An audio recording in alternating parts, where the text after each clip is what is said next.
त्यानंतर एक महत्त्वाची बातमी समोर येते। जीबीएसमुळे 36 वर्ष युवकाचा मृत्यू झाल्याचं कळतंय। पुणे जिल्ह्यातला दुसरा रुग्ण दगावलाय। पिंपळेगुरव परिसरात वास्तव्यास असलेल्या 36 वर्षीय युवकाला 21 जानेवारीला गुइलेन बॅरे सिंड्रोम या आजाराची लागण झाली होती। या रुग्णावर महापालिकेच्या संत तुकाराम नगर येथील यशवंतराव चव्हाण स्मृती रुग्णालयात उपचार सुरू होते।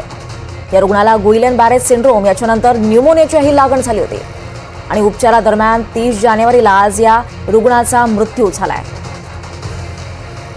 महत्त्वाची बातमी समोर येते। जीबीएसमुळे 36 वर्षीय युवकाचा मृत्यू झाल्याचं कळतंय। त्यामुळे पुणेकरांची चिंता आता आणखी वाढली आहे। राज्यात जीबीएसचा तिसरा बळी गेलाय। पुणे जिल्ह्यातला हा दुसरा रुग्ण दगावलाय।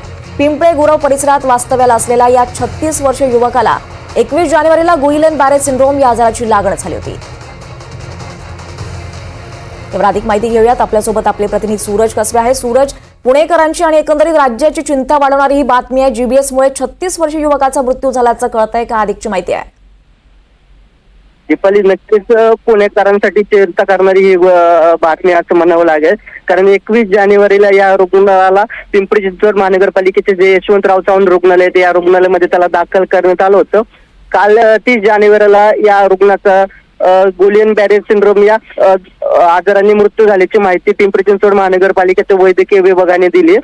या रुग्णामध्ये जीबीएसचे देखील लक्षण आढळले होते। त्यानंतर या रुग्णाला झाला होता। त्यामध्ये त्याला श्वसन घेण्यास त्रास झाल्यानंतर त्याने काल अखेरचा श्वास घेतलाय।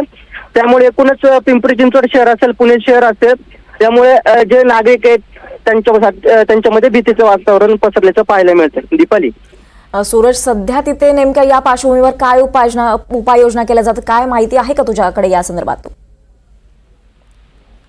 दीपाली, पिंपरी तर पुण्यात राज्यात जीबीएसच्या आजाराचा आता तिसरा बळी गेल्याचं कळतंय।